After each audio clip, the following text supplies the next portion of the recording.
Hello students, let's learn computer channel তোমালোকক পুনৰবাৰ স্বাগতম জনাইছো। আজি ক্লাস 12 ছাত্ৰ-ছাত্ৰী সকল তোমালোকৰ আইটি বিষয়ৰ স্প্ৰেডশীট কিতাপখনৰ যোন কেইটা চেপ্টাৰ পৰীক্ষাত আহিব হাই সেকেন্ডাৰী ফাইনেলত সেই চেপ্টাৰ কেইটাৰ লগতে তোমালোকে জানা কিছুমান খালি ঠাই পূৰ কৰা বা ফিল ইন দা ব্ল্যাঙ্কস আছে আৰু সেই ফিল ইন দা ব্ল্যাঙ্কস খিনি আজি তোমালোকৰ লগত ডিসকাস কৰিম আৰু নেক্সট ভিডিওটোত মই তোমালোকৰ লং কুৱেশ্যন খিনি ডিসকাস কৰিম। গতিকে আহাচোন আজি ফিল ইন দা ব্ল্যাঙ্কস খিনি আৰম্ভ কৰো। প্ৰথম চেপ্টাৰটোৰ নাম হৈছে এডিং হাইপাৰলিংক আৰু ইয়াৰ পৰা দুটা ফিল ইন দা ব্ল্যাঙ্কস আছে তোমালোকে কিতাপখন খুলি চাই লবা তেতিয়া বেছি সুবিধা হ'ব।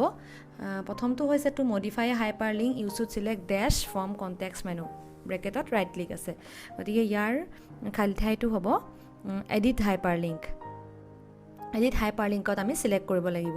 হাইপাৰলিংক ফাংচন সিনটেক্স হাইপাৰলিংকৰ যোনটো ফাংচন আছে সেই ফাংচনটোৰ সিনটেক্সটো অৰ্থাৎ ফৰমেটটো কেনেকৈ লিখে সেইটো হৈছে হাইপাৰলিংক ব্ৰেকেটৰ ভিতৰত URL কোটেশনৰ ভিতৰত তাৰ পিছত কমা এটা দি ফ্ৰেন্ডলি নেম যেনেকৈ আছে তেনেকৈ লিখিব লাগিব। কিন্তু তাৰ পিছত আহিলে সেশন 2 আৰু এই চেপ্টাৰটোৰ নাম হৈছে analysing data using pivot table. Pivot table খুব ইম্পৰ্টেন্ট এটা চেপ্টাৰ হয় আৰু ইয়াৰ তিনটা খালি ঠাই আছে। প্ৰথমটো হৈছে widely used features of spreadsheet softwares are dash and dash। স্প্ৰেডশীটৰ দুটা খুব ডাঙৰ সুবিধা হৈছে কি পাইভট টেবুল এণ্ড চাৰ্ট আৰু dash are summaries of data from a database such as a spreadsheet। summaries of data of a database such as spreadsheet এইটো হৈছে pivot table. Pivot টেবুলৰ সহায়ত আমি সামাৰিজ বিলাক উলিয়াব পাৰো। তাৰ পিছত হৈছে pivot table is available in dash drop down menu আৰু পাইভট টেবুল অপচনটো কোনটো মেনুৰ আন্ডাৰত পোৱা যায় ডেটা ড্ৰপ ডাউন মেনু। গতিকে যোনকেইটা ব্লু কালাৰ কৰি দিয়া হৈছে সেইকেইটা খালি ঠাই হয় তোমালোকে কিতাপৰ লগত মিলাই চাবা। নেক্সট চেপ্টাৰটো হৈছে ক্ৰিয়েট পাইভট চাৰ্ট আৰু ইয়াৰ পৰা দুটা ফিল ইন দা ব্ল্যাঙ্কস আছে চেপ্টাৰটোত। প্ৰথম কুৱেশ্যনটো হৈছে dash provides a visual representation of data আৰু তাৰ ফিল ইন দা ব্ল্যাঙ্কসটো হ'ব pivot chart. Pivot chart is available in dash group of dash tab.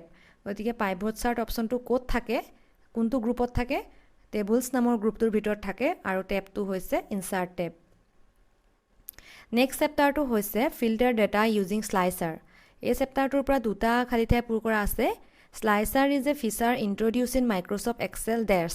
Microsoft এক্সেলৰ 2010 যোনটো ভাৰ্চন হয় তাতে স্লাইচাৰৰ সুবিধাটো আছে।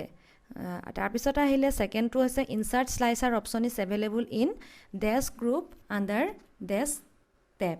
গতিকে স্লাইচাৰ অপশ্যনটো কোনটো গ্ৰুপত থাকে আৰু কোনটো টেবত থাকে।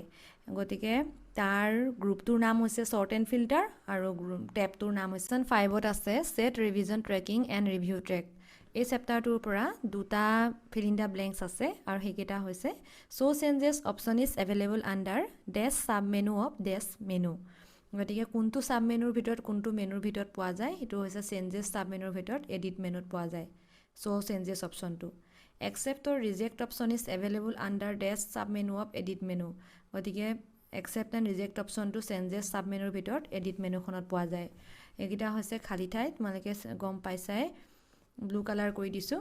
তাৰপিছত protect file and add comment এইটো হৈছে সেশন 6 আৰু ইয়াত মাত্ৰ এটাই ফিল ইন দা ব্ল্যাঙ্কস আছে সেইটো হৈছে to protect a workbook you should use dash option খালি আৰু ইয়াৰ আনসাৰটো হ'ব protect option from dash sub menu protect document sub menu of dash menu tools menu. গতিকে টুলছৰ ভিতৰত প্ৰটেক্ট ডকুমেণ্টৰ ভিতৰত প্ৰটেক্ট অপশ্যনটো পোৱা যায়। সেইটোৱে হৈছে ইয়াৰ এইটো চেপ্টাৰৰ fill in the blanks. Next তোমালোকৰ লাষ্টৰ চেপ্টাৰ 7 চেপ্টাৰটো হৈছে তোমালোকৰ লাষ্ট আৰু লাষ্ট যোনটো তোমালোকৰ চেপ্টাৰ আছে সেই চেপ্টাৰটোৰ নাম হৈছে মাৰ্জ ৱৰ্কবুক আৰু এই চেপ্টাৰটোৰ পৰা এটাই ফিল ইন দা ব্ল্যাঙ্কস আছে সেইটো হৈছে to merge spreadsheet you should select dash option from dash sub menu from dash menu আৰু তাৰ ফিল ইন দা ব্ল্যাঙ্কস কেইটা তোমালোকে দেখা পাইছে। প্ৰথমটো হ'ব merge document changes sub menu তাৰপিছত এডিট মেনু। এইকেইটা লেচনেই তোমালোকৰ আহিব আৰু ইয়াৰ পিছৰ কেইটা নাহে চিলেবাছত নাই। গতিকে ভিডিঅ'টো শেষলৈকে চোৱাৰ কাৰণে তোমালোকক ধন্যবাদ জনাইছোঁ আৰু সকলোৱে কপিত লিখি ল'বা। Thank you everyone. Thank you students.